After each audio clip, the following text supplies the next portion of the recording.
बेले बेले ना पिलामानंक कहवा अनुसार आमको रेसिपी बनवाक पड़ी था से कौन बुझती घरे किसी अच्छी कि न अच्छी। तेज चलतु आज रेसिपी आरंभ रू शेष पर्यंत आपण मैंने बहुत एंजॉय करेंगे आ निहाती भाव में जानीपारे जदि आपण मैंने शेष पर्यंत देखुं मु कौन रेसिपी बनाऊँगी। तेज चलतु आम ए रेसिपी आरंभ करवा।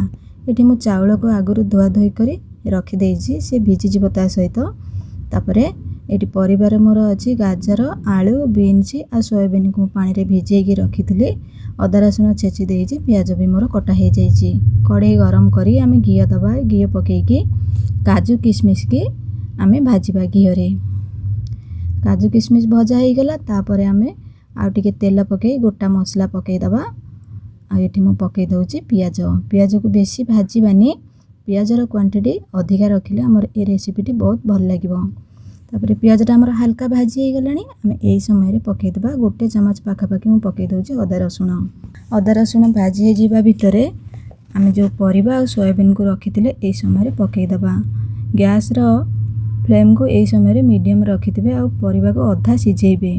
स्वाद अनुसार लुण पकईदे आम घोड़े घोड़े टिके 4 ରୁ 5 मिनट पर्यंत आम भाजवा जमी परिबा ता सहित सिझीज परिबार पानीटा मरिबा पर्यंत परिबा भी हल्का सिझीज परिबा सिझीगला। एठी आम किछि बेसिंग मसला पकईबा ता सहित आग आम पकईदबा गोटे टमाटो टमाटो पकईकी आमर ये गुंड मसला रे अच्छी जीरा गुंड धनिया गुंड लंका गुंड हलदी गुंड ये सब को आम पकईकी हल्का आउ टिके भाजीदबा।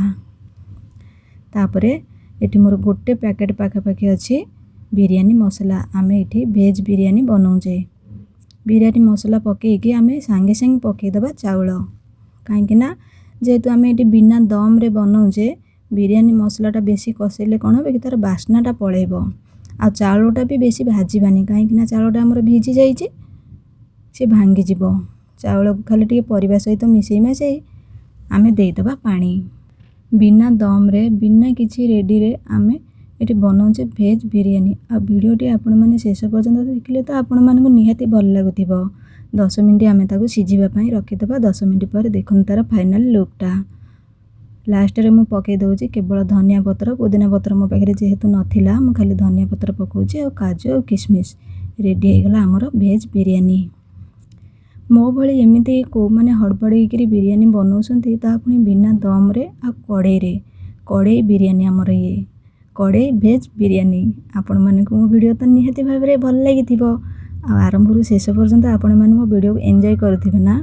को माने एमती पिला मानक कहवा अनुसार एमती हड़बड़ी रेसिपी बनईसंती और से रेसिपीटा एते टेस्टी होइथिबो जे पिला माने खाइकी बहुत खुशी होइजिबे। और आज भी सेमती मो रेसिपी होइथिला सतरे रेसिपी बहुत टेस्टी होइथिला पिला माने तो खाइकी खुशी हो गले जेहेतु से माने कहिसंती आमको तो बनवाक पड़ो घरे किसी थाउ कि न थाउ से माने कोन बुझंती कि आज रेसिपी जदि आपण मानक भल लगी थाए छोट लाइक टे करेंगे नुआ थे तो निहाती भाव में सब्सक्राइब करेंगे आ वीडियो भल लगे कमेंट बॉक्स रे मते निहाती भाव में जनइबे। रहूची नमस्कार।